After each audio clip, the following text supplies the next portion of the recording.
교수님께서는 개인적으로 혈관 건강을 지키기 위해서 하시는 운동이나 식습관이 있습니까? 유산소 운동만 얘기해요. 굉장히 지나친 수준의 무산소 운동은 성인 돌연사를 유발을 하는 면들이 있기 때문에 뇌졸중이 60세 넘어서 걸렸는데 3개월 동안 재활하시다가 돌아가셨어요. 갑자기 너무 열심히 운동하셔가지고. 환자분들한테 그렇게 얘기해요. 본인이 가진 살이 병을 이기는데 중요한 자산이 됩니다. 찌지는 마시고 빼려고 노력은 하지 마시고 균형 있게 드시라. 그게 최고다.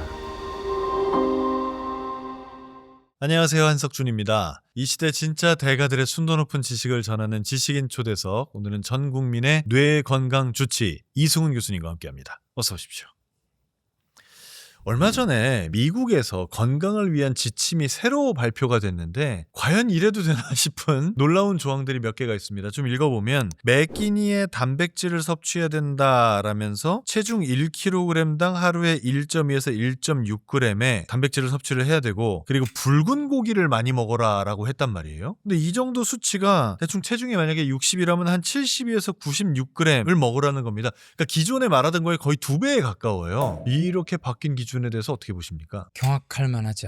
경악할 만하다는 건 좋은 쪽입니까? 나쁜 쪽입니까? 나쁘죠. 아하. 그러니까 사실은 한국인들의 식단이 나쁜 건 맞습니다. 어떤 면에서 나쁘냐? 너무 저단백식이에요. 특히 노인이 됐을 때 이제 이빨도 안 좋아지는 데다가 우리나라에 너무 많은 좋은 음식들이 있다 보니까 나이가 들었을 때 어떤 음식들을 좋아하시냐면 탄수화물 지방 위주의 부드러운 음식들을 좋아하게 됩니다. 국밥, 칼국수, 수제비 이렇게 탄수화물 국물로 된 걸 부드러운 걸 많이 드시게 돼요. 그러다 보니까 단백질 섭취가 특히 부족하게 되는데, 이게 우리나라 식단에 안 그래도 이제 채식이 좀 많다 보니까 기본적으로 단백질 섭취가 좀 부족한 부분이 있었죠. 근데 실제 단백질을 권장을 했던 건 0.8g 정도 하루에 권장을 하고 있었는데, 갑자기 1.2g에서 1.6g 이렇게 한 건 이 로버트 케네디 주니어라는 분의 본인의 건강 습관에 대한 확증 편향으로 이렇게 적용된 거 아닌가 싶습니다. 그래서 사실은 우리나라는 0.8g도 하기 힘든 나라였는데 갑자기 2배는 우리나라에서 적용하기 힘들죠. 사실은 0.8g 정도를 권장하는 게 우리나라에서는 더 목표할 만한 수치가 아닌가 생각이 됩니다. 술에 대해서도요. 예전에는 뭐 여성은 1잔, 남성은 2잔 이렇게 상한선이 있었는데 그거 폐지했더라고요. 네. 환자분들이 술을 얼마나 먹어야 되느냐라고 물어보면 이걸 일괄적으로 얘기할 수가 없죠. 사람마다 이 술이라고 하는 거는 간에서 알코올 분해 효소가 얼마나 되느냐에 따라서 주량이 엄청 차이가 나거든요. 그래서 이렇게 2잔 이렇게 정해버리게 되면 2잔도 어떤 사람은 치명적인 수준의 술일 수도 있는 거거든요. 그래서 이렇게 하는 게 아니고 저희들은 이제 술을 드시던 분들도 많이 드시던 분들은 일주일에 1번 이내 드실 때 2잔 이내 이렇게 제한하라고 하거든요. 뇌졸중 환자들에게. 그런데 지금 일반인들에게 매일 2잔 이내 드시던 거를 그걸 삭제할 정도로 하게 한다는 거는 건강 측면에서 전혀 말이 안 되는 수준의 제한이라고 볼 수 있죠. 그 지방에 대해서도요. 원래 저지방이나 무지방 유제품에 대한 권고가 있었는데 이거 다 없애고 지방 다 포함된 정상 유제품을 하루에 3회 섭취해라 라고 나왔거든요. 지방은 영양학적으로 굉장히 좋은 고열량 음식인 건 맞죠. 그러니까 3대 영양소라고 부르는 탄수화물, 지방, 단백질 다 골고루 먹어야 되는 것들은 맞습니다. 특히 지방은 우리 몸에서 심장과 근육이 평상시에 아주 지속적으로 쓰는 영양소거든요. 그런데 아주 좋아하는 만큼 과식이 됐을 경우에 그 내장 지방으로 가기 되게 좋은 성분이기도 해요. 즉 살찌기 제일 좋은 성분이다라고 얘기할 수 있는 거죠. 그러니까 이렇게 섭취를 권장할 필요는 없다라고 생각을 하는 거죠. 지금은 권장까지 하고 있으니까. 예, 사실 큰일이죠. 왜냐하면 또 이게 고소하고 맛이 좋으니까 이렇게 권장까지 하게 되면 일반인들이 봉인이 풀리게 될 가능성이 있죠. 그럼 지금 말씀하신 어떤 미국에서 새로 나온 건강 기준이 다 말이 안 된다는 거잖아요. 그런 뜻은 아니고 건강한 방향은 있습니다. 어떻게 보면은 단 음식은 굉장히 배격을 했어요. 그러니까 단순당을 먹지 마라. 설탕. 예, 그런 것들은 먹지 마라. 그거는 굉장히 안 좋은 거였는데 굉장히 배격하는 건 좋은 방향이고 단백질의 중요성을 굉장히 강조하는 것. 다만 강조한 게 지나쳐서 너무 높은 수준까지 먹게 하라. 이런 것들은 조금 지나친 부분이 있다고 생각하는 거죠. 단순당에 대한 부분은 100% 동의하시는군요. 그렇죠. 그게 그렇게 나쁜가요? 그게 나쁘다는 게 이게 어떤 뜻이냐면 지난 시간에도 얘기한 것처럼 탄수화물, 지방, 단백질이 아무 맛을 못 느낀다는 건 얘네들이 생화학적인 측면에서 분자량이 커서 그렇거든요. 일단 아주 쉽게 얘기하면 하나의 분자가 하나의 분자를 이루는데 굉장히 많은 큰 질량을 가지고 있습니다. 질량. 이렇게 질량이 많으면 우리가 이 혀에서 큰 무게를 이 미각세포가 맛을 못 느끼게 돼 있어요. 얘네들이 하나하나 단위체로 분해가 돼야만 맛을 느껴요. 탄수화물은 단위체로 분해가 됐을 때 뭐로 바뀌냐면 포도당, 과당 딱 두 개로 바뀐다고 생각하시면 돼요. 뭐 딴 것도 더 있는데 사실 두 개가 거의 대부분입니다. 그래서 이 포도당, 과당을 합쳐서 단순당이라고 불러요. 왜 단순당이라고 부르냐? 단순해서. 그러니까 얘네들이 분자량이 거의 500 이하로 떨어지게 되거든요. 이렇게 단순해지면 우리가 맛을 느끼기 시작을 합니다. 포도당과 과당이 딱 합쳐진 이 당류를 우리가 설탕이라고 불러요.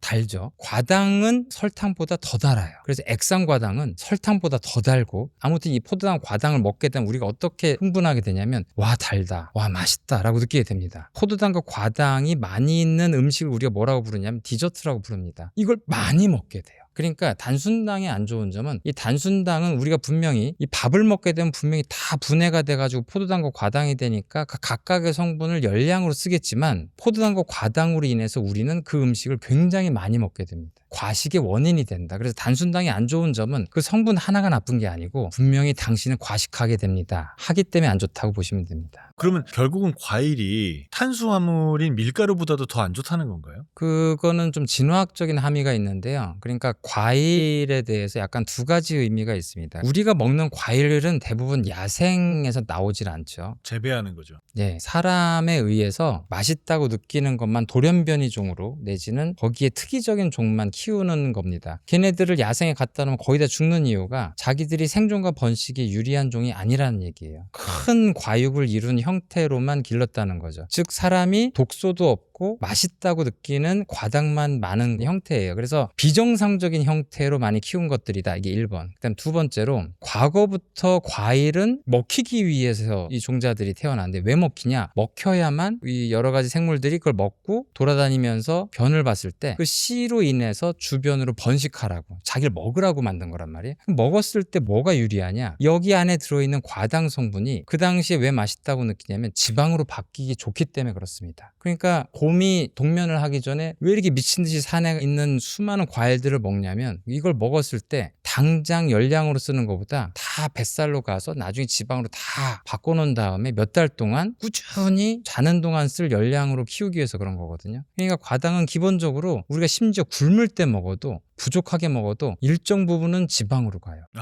그런 성분이 없어요. 과당만 유일하게 그래요. 포도당은 그렇게 안 가요. 밀가루나 심지어 백미도 대부분 포도당으로 돼 있기 때문에 만약에 적당량의 백미를 먹는다 그러면 사실은 살은 안 쪄요. 그런데 적당량의 과일을 먹는다 그럼 일정 부분은 지방으로 갑니다. 적당량일지라도 지방으로 간다. 네, 그렇습니다. 그래서 더 안 좋다. 그러니까 살찌는 면을 생각하면 과일이 훨씬 나쁘다 이렇게 그렇습니다. 보시는 거군요. 근데 이제 뭐 이렇게 과일을 또 악마화할 필요는 없는 게 과일에는 필수 영양분이 다른 부분이 많이 있으니까 3대 영양소만 생각하면 그런 부분이 안 좋으니까 여러분들이 비만을 걱정하고 있는데 과일을 열심히 먹는다. 그러니까 당뇨 환자인데 과일을 열심히 먹는다. 그건 약간 조금 과학적으로 좀 맞지 않다 그렇게 말씀을 드릴 수가 있겠습니다. 그럼 이제 혈관 건강에 대해서 저도 많이 신경을 쓰고 있고 신경 쓰는 사람 참 많은데 교수님께서는 개인적으로 혈관 건강을 지키기 위해서 하시는 운동이나 식습관이나 이런 게 있습니까? 제가 운동을 되게 안 좋아합니다.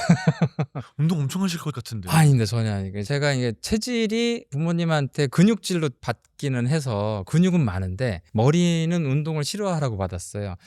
그래가지고 이렇게 근육질인 체형이 운동을 싫어하게 태어나면 돼지가 되기 좋죠. 그래서 살이 찌기 되게 좋습니다. 그래서 저도 인생에서 살이 쪘다가 이러면 안 되지 빼고 여러 번 반복을 했단 말이에요. 그러니까 저도 비만해지는 건 정말 나쁘기 때문에 어떻게든 관리를 해야 되는데 그렇다고 지금 이 운동이라고 하는 이 메커니즘을 보게 되면 운동이 우리한테 주는 좋은 점만 취하고 나쁜 점은 또 다 받아들이면 안 된단 말이에요. 뇌졸중 환자한테 일반적으로 우리가 얘기하는 가장 적절한 수준의 운동은 뭐라고 얘기하냐면 무산소 운동을 하라고 얘기하지는 않습니다. 유산소 운동만 얘기해요. 그러니까 최소한의 운동만 얘기합니다. 어느 정도냐? 하루에 7,000보 이상은 걸을 정도로 운동을 하십시오. 그리고 그 얘기하고 딱 끝합니다.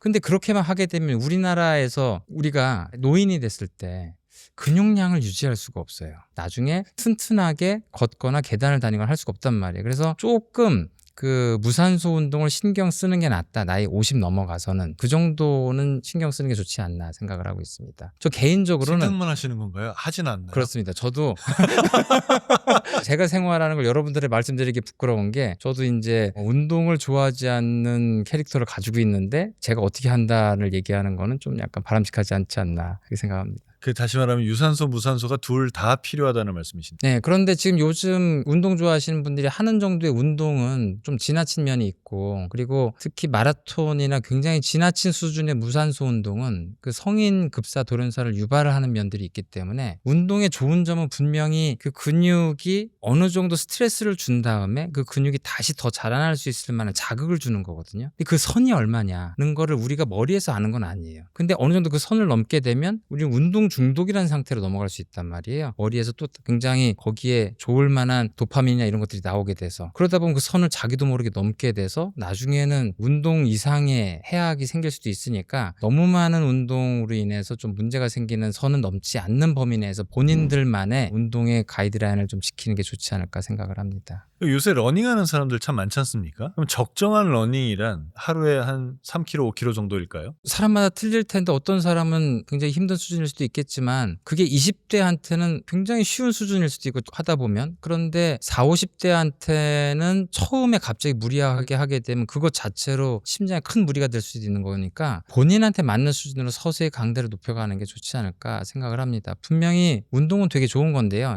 거꾸로 뭐 이런 사례를 말씀드릴 수 있을 것 같아요. 사우나요.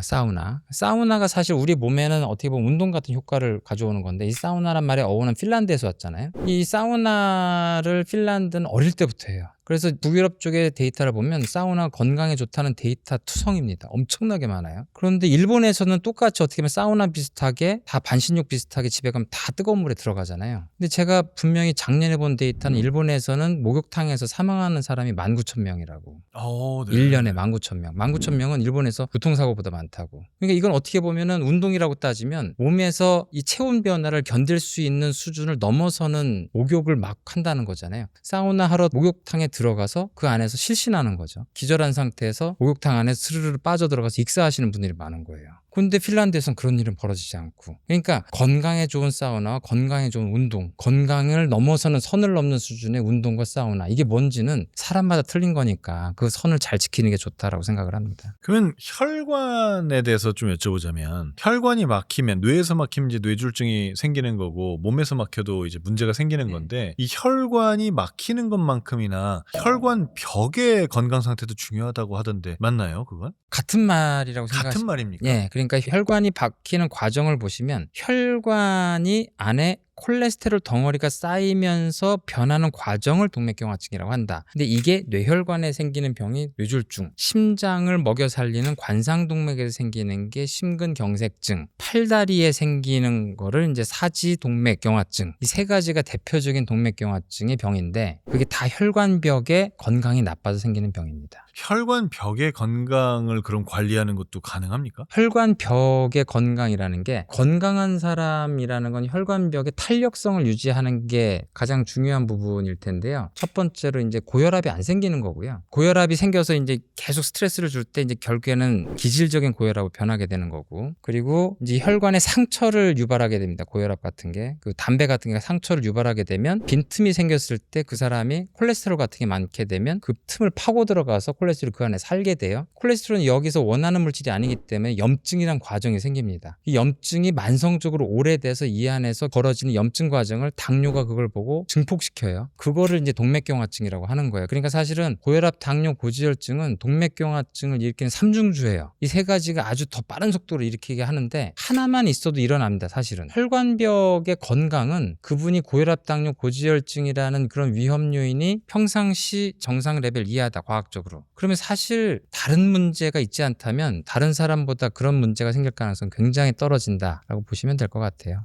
이 고지혈증 약 중에 스타틴이라는 게 있지 않습니까? 그 LDL을 낮춰주는. 근데 이거에 관해서도 LDL이 높은 사람은 반드시 먹어야 된다라는 의견도 있고, 반대로 이 스타틴이라는 약 자체가 부작용이 크므로 안 먹는 게 좋다라는 얘기도 있거든요. 이거는 어떻게 볼 수 있습니까? 과학적으로 본다면요. 네, 사실 우리가 먹는 약 중에 대부분의 약이 임상 시험이 별로 없었어요. 과거에 그냥 제약회사가 적당히 만든 약들이 대부분입니다. 그런데 이 스타틴이라는 약은 임상시험이 완전히 자리 잡은 다음에 어마어마한 비용을 들여가지고 그 과정을 다 거친 거의 1세대 약인데 그거를 의사들이 보고서 다 감탄을 했어요. 세상에 이런 약이 다 있다니. 대규모 연구를 막 수만 명, 수십만 명을 했는데 모든 임상시험을 다 통과했죠. 그러니까 의사들이 거기에 대해서 일단 거대 제약회사의 음모가 아니라 다 너무너무 아름다운 데이터로 감탄받은 게 있다. 1번. 그리고 콜레스테롤의 우리 몸의 나쁜 점에 대해서는 노벨상이 2번 나왔습니다. 콜레스테롤이 우리 몸에서 어떻게 변화가 있고 동맥경화증을 어떻게 일으킨다는 거에 대해서. 그래서 거기에 대한 지식은 확고해요. 거기에 대한 약이 여태까지 그전에 아스피린만 해도 약효가 있다고 했지만 이게 버드나무 껍질로 1850년대나 나왔던 그런 약을 쓰고 있던 어떻게 보면 그런 자괴감을 느끼던 수준에서 약간의 원시적인 방법이었는데 그런 수준에서 네. 드디어 인류가 환자를 위해서 정말 정밀하게 계획해가지고 나온 거의 최초 수준의 약이구나라는 자부심이 더 굉장히 강했던 거죠. 그리고 실제 그 이후로 계속 써봐도 환자들이 그걸로 인해서 뇌졸중이나 심근경색이 예방되는 게 어마어마하게 보이는 거예요. 그리고 또 의사들은 자기가 쓰는 약을 먹지 않습니다.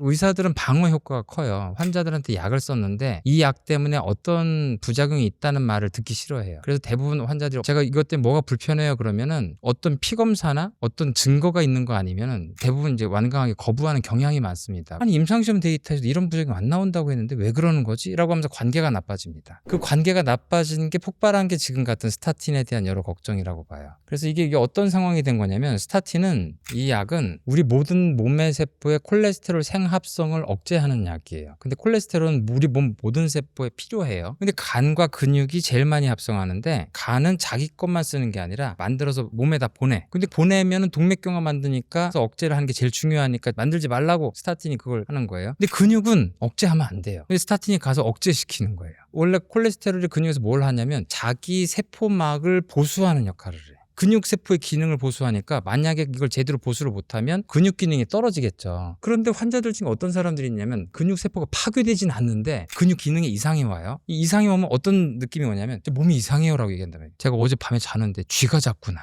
이렇게 얘기를 해요. 우리 근육에 기능 이상이 있을 때 제일 처음 생기는 게 쥐가 납니다. 근데 환자가 쥐 난다고 얘기하니까 의사 선생님 입장에서는 이게 무슨 개벽다리 같은 소리야 라고 생각을 하거든요. 그런데 사실은 스타틴 때문에 제일 흔하게 생기는 증상이 쥐 나는 거예요. 아 그래요? 그냥 근육 기능 이상의 첫 번째니까. 그럼 환자가 쥐나는이다라고 얘기를 하면 의사가 그 스타틴 부작용인데 근데 환자분은 스타틴이 너무 중요해서 지금부터 그 근육 자꾸 풀어주시고 주무시기 전에 거의 스트레칭 좀 하시고 이 약이 중요하니까 한번 그래도 여기를 좀 마사지하고 주무세요라고 하면 다 먹어요. 그런데 그런 얘기를 안 하고 아니에요 하면 이분은 이게 부작용은 아니라니까 내 몸이 뭔가 이상해지나? 이게 지금 스타틴 포비아의 큰 핵심이 아닌가라고 생각을 해요. 그러니까 분명히 부작용은 있습니다. 그리고 환자가 느끼는 것도 사실이에요. 근데 우리가 의사들이 보기에 증거를 찾을 수가 없는 거지. 그 환자들이 먹어야 되는지 안 먹어야 되는지를 판단해 주면 돼. 이 환자가 너무 중요한 약인데 이 약을 먹어야 된다. 그러면 잘 타협을 해서 먹게 만들면 되고 의사가 이 환자한테 과잉 진료를 했다. 먹을 필요가 없는데 먹게 했다. 중단해야 됩니다. 그렇게 설득해서라도 먹는 게 낫다. 네. 확실하네요. 요즘 체중 감량과 다이어트에 대한 니즈가 굉장히 많지 않습니까? 근데 교수님 책에 60세 이후에 심장 질환이나 뇌졸중이 생겼다면 체중 감량이나 다이어트를 하지 말라라고 하셨어요. 이건 데이터가 있는 거라서요. 데이터가 있습니다. 네네. 체질량 지수라고 있습니다. BMI. 서구권에서 얘기하는 BMI의 정상 수치는 18.5에서 25 사이고 우리나라 포함한 아시아 지역 곳은 18.5에서 23이에요. 18.5에서 25라고 하는 부분이 정상이라고 하는 이유는 그 당시 1970년대 이 구간이 가장 사망률이 낮은 구간이라고 해서 그랬던 거예요.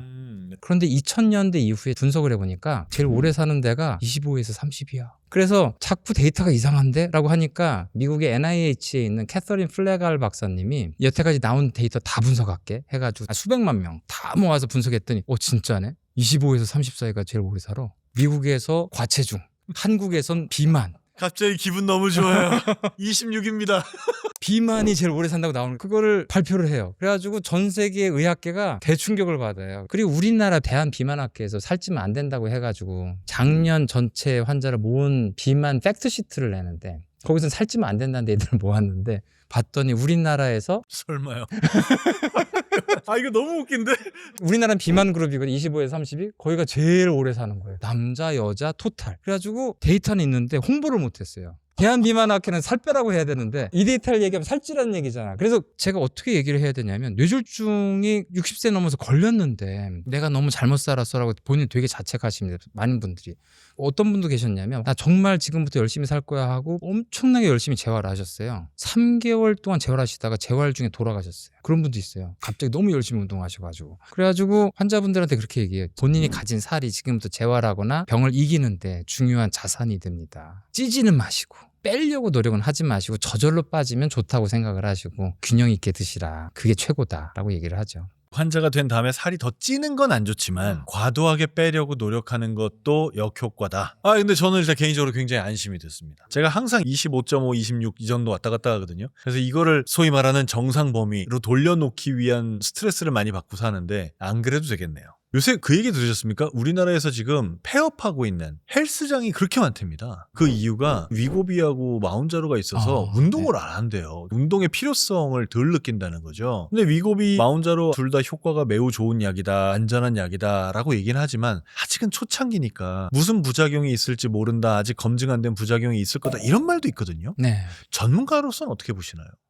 안전하다기보단 다른 다이어트 약보다는 작용 기전으로 보면 좀 낫습니다. 기존의 약들은 우리 몸에 다이어트를 하기 위한 기전을 이용했어요. 그러니까 새로운 성분을 만들어서 이 부분을 자극하면 이 사람이 밥을 덜 먹겠네. 이 부분을 자극하자. 이런 거였단 말이에요. 그런데 위고비 마운자로는 우리 몸이 배부를 때 뭐가 나오지? 포만 호르몬이 나와. 그게 이름이 인크레틴이야. 그 인크레틴을 일주일 내내 나온 효과로 만들면 되잖아. 똑같이 생기게 만들어가지고. 그렇게 만든 약이거든요. 그러니까 우리 몸은 이 사람이 배부르다고 일주일 동안 느끼네? 라는 착각을 하게 됩니다. 그래서 덜 먹게 되죠. 위장관도 되게 많이 들어왔네. 천천히 소화해야 되겠다. 이런 생각을 하게 되는 거죠. 다른 걸로 비유하자면 졸피뎀 같은 게 안 좋은 이유는 잠자란 신호를 이용해가지고 빡 거의 기절하듯이 자게 만드는데 멜라토닌이 좋은 이유는 우리 몸에서 멜라토닌 성분이 나와서 수면 유도가 아니라 이 시간이 내가 지금 정해놓은 시간대야 라는 거를 알려주는 그 물질이 있거든요. 그러니까 위고비 마운자로는 너 배불러 라는 성분을 만들어준 거죠. 그래서 안전한 편이다. 그런데 이제 나쁜 점은 첫 번째로는 위장관계 부작용으로 인해서 컨디션 저하가 생깁니다. 위고비 마운자로가 원래 비만약이 아닙니다. 원래는 당뇨약이에요. 이 전 단계 당뇨약이 트룰리시티라는 약이 있어요. 그래가지고 제가 트룰리시티를 한번 맞아봤다가 그 한 10%에 해당되는 부작용군이었어요. 한 열흘간 부작용이 너무 심했는데 가장 심한 부작용은 구토를 합니다. 엄청나게 구토를 하고 그다음에 굉장히 심한 변비가 느껴지고 체했다고 느끼면 몸에서 열이 나고 굉장히 고통스럽거든요. 컨디션이 엄청나게 나빠져요. 그게 제일 흔한 부작용. 살은 빠졌겠네요. 그러니까 그건 고통스럽게 빠지는 거죠. 근데 원래 그렇게 하는 게 목적은 아니에요. 그 부작용 없이 빠지게 식욕이 없네 라고 느끼게 만드는 게 목적인 거지 그런 고통을 느끼라고 만든 건 아니에요. 두 번째는 췌장염이 생길 수 있다. 췌장 기능에 문제가 생기는 사람이 아주 드물게 있습니다. 그리고 세 번째는 잠재적으로 좀 문제가 있을 수 있다고 하는 건데 우울감이 좀 생길 수가 있어요. 무기력해지고 이 위고비나 마운자로 약은 적어도 뇌에서 작용하는 호르몬이 주된 호르몬은 아니기 때문에 그런 면에서는 비교적 안전한 편이긴 한데 좀 약간 사람이 무기력해지는 부작용이 생길 수도 있습니다. 뇌에 작용을 하는 그런 다이어트 약들 중에 왜 한동안 이슈가 됐던 나비약이라는 게 있었지 않습니까? 그것도 비슷한 계열입니까? 나비약을 우리나라에서 굉장히 많이 과용 남용하고 있습니다. 지금도요? 그렇습니다. 금지 약물 아닌가요? 아닙니다. 굉장히 많이 쓰고 있습니다. 이 약의 이름은 펜터민이고요. 뇌에서 어떤 작용을 하냐면 주로 노에피네프린이라는 신경 조절 인자를 올려요. 불났다, 호랑이 만났다를 느끼게 해주는 거예요. 혈압이 올라가겠죠. 근데 불도 안 났고 호랑이도 없단 말이에요. 그러면은 우리 몸은 어떻게 생각하냐면 컨디션이 좋아집니다. 혈액이 뇌로 많이 올라가고 근육으로도 많이 가는데 호랑이나 불은 나지 않았어요. 그런데 식욕이 있을 리가 있나요? 몸에서 그렇게 느끼잖아요. 그러니까 컨디션은 좋아지고 식욕은 안 느끼고 그래서 중독이 잘 됩니다. 배가 안 고파요. 일도 잘 되는 것 같아. 그런데 약간 몸의 건강이 나빠지는 건 혈압이 올라가고 맥박이 빨라집니다. 이걸 장기적으로 먹게 되면 고혈압을 만드는 거예요. 결과적으로는 급사 사건이 많아지게 됩니다. 그래서 BMI 30 이상인 사람한테서 한 달 이내만 처방하는 조건으로 돼 있어요. 그런데 우리나라에서 병원 가는 게 워낙 쉬운 나라다 보니까 이게 다양한 병원들을 쇼핑하다 다니면서 받으시는 분들이 남용 사고가 이제 많은 거죠. 하루에도 여러 알 먹고 이런 이런 문제가 생기는 거죠. 그러니까 얘네들은 기본적으로 뇌를 자극해서 호랑이 만났다는 걸 느껴서 밥에 대한 입맛을 없게 만들어준 약이고, 위고비나 이런 것들은 너 배부르다. 난 지금 배부른 상태다. 근데 약간 컨디션이 약간 나빠지고. 그러니까 사실 중독되기 딱 좋은 건 펜터민, 나비약 쪽이죠. 저도 이제 다이어트를 되게 많이 해본 입장에서 다이어트를 시도할 때 저는 사실 살이 안 빠진 적은 없는데, 그렇다고 요요가 안 온 적도 없어요. 왜냐하면 본인이 가진 체질과 체형이 있기 때문에 그런 거고, 그러니까 안 돌아가게 하려면 평생 노력을 해야 되는 거죠. 근데 살을 뺄 때 위고비를 하면 마술처럼 빠질 거야 라고 하면 본인이 노력하지 않아도 빠질 텐데요, 끊는 순간 누구보다 빨리 요요가 올 겁니다. 리바운드로 더 많이 찌게 될 거예요. 그러니까 위고비나 마운자로 하니까 나는 마술처럼 살이 빠진다는 생각으로 약에 의존하시면 큰 코 다치게 될 거다라고 말씀드릴 수가 있을 것 같아요. 약은 약이고 개인의 의지와 노력이 따라와야 된다. 예, 그게 없는 상태에서는 약으로는 절대 하면 안 된다. 그럼 교수님, 이 시간 마무리하면서 우리가 더 행복하게 오래 살기 위해서 반드시 가져야 하는 마음가짐은 어떤 겁니까? 저는 제가 뇌졸중 전공을 해서 참 감사하다는 생각을 하는 게, 제 가족력이 뇌졸중과 심근경색, 고혈압, 당뇨 어마무시합니다. 어릴 때 어르신들을 보면서 나는 운명이라고 생각을 했어요. 나도 저렇게 죽겠구나. 병을 가지고서 고통스럽게 죽을 수밖에 없어라고 생각을 했는데, 이 병을 공부하게 됐고, 과학적으로 이건 유전성은 있지만 막을 수 있는 후천적인 질환이라는 걸 알게 되면서 제 몸에 대한 소중함을 굉장히 잘 알게 됐다는 거죠. 그래서 제일 중요한 건 여러분들도 건강하게 살기 위해서 자기 몸과 자기 체형과 자기 체질을 잘 이해하는 게 좋겠다라고 생각을 합니다. 오늘 서울대학교 이승훈 교수님과 함께 뇌졸중에 관한 여러 가지, 또 비만에 대한 여러 가지 오해와 진실에 대한 이야기들 짚어봤습니다. 보다 더 건강한 삶을 사시길 진심으로 기원합니다. 지식인 초대석 여기서 마치겠습니다. 고맙습니다.